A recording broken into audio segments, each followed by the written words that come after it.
Uyg'ur yoshlari Frankfurtda kishilik huquq uchun namoyish o'tkazdi. Frankfurtdagi Uyg'ur yoshlari namoyish tashkillab, Xitoyning kishilik huquq dafsandichiligiga diqqat qildi. Namoyish Uyg'ur qirg'inchiligi shiori ostida elib berildi. Ishtirokchilar bir yerga jam bo'lib, Sharq Turkistondagi majburiy emgak, qiyin qistoq va boshqa kishilik huquq dafsandichiligiga qarshi harakat talab qildi. Dunyoning har qaysi joylaridagi Uyg'urlar Sharq Turkistonda duch kelgan qiyinchiliklarga davomli diqqat qilib, ularning huquqi uchun kurash qilayotgan bir sharoitda mushuninga o'xshash faoliyatlarning ko'payishi mo'ljallanmoqda. Frankfurtdagi Germaniya kino instituti va kino muzeyida Yipak yo'lining orqasiga nazar nomli ta'sirli faoliyat o'tkazildi. Uyg'ur yoshlar tashabbusi va Sharq Turkiston madaniyat va uchur jamiyati uyushtirgan faoliyatga 150 mehmon qatnashdi.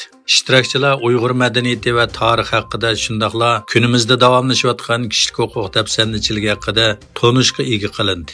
Keştiki yarqin nuqtalar Uyg'urlar yoshlar tashabbusining ta'sirli she'r nomerlari bo'lib, bu she'rlar jamiyatining qizg'inligi va umidini aks ettirdi.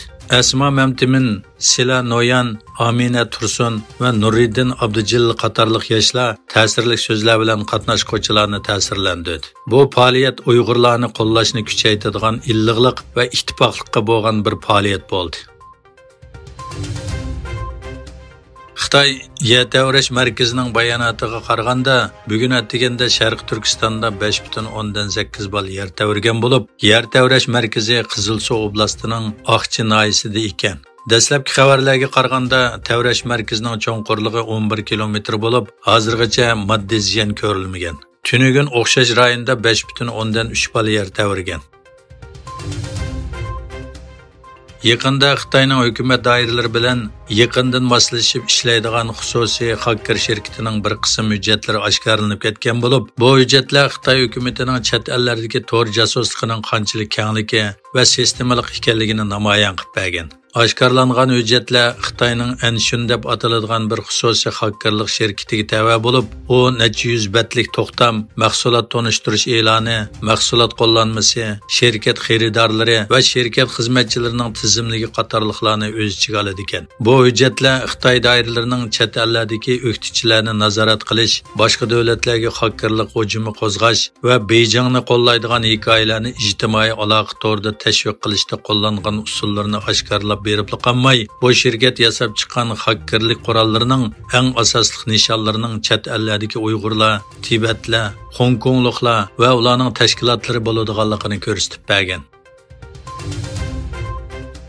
Fransiyaning poytaxti Parijda o'nlagan dehqon Prezident Emmanuel Macron qatnashgan xalqaro dehqonchilik yarmankasiga besib kirdi. Saqchilar bilan Macronning istifa berishini talab qilgan dehqonlar o'tirisida to'qinish yuz berdi.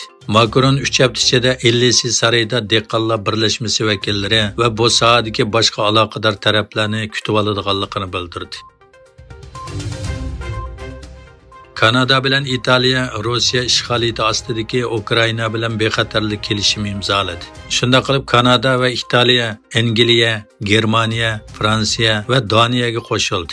Rossiyaning Ukrainaga tajovuz qilganligining 2-yilida poytaxt Kiyevni qo'llab ziyorat qilgan Kanada va Italiya rahbarlari Ukraina prezidenti Vladimir Zelenskiy bilan ko'rishdi.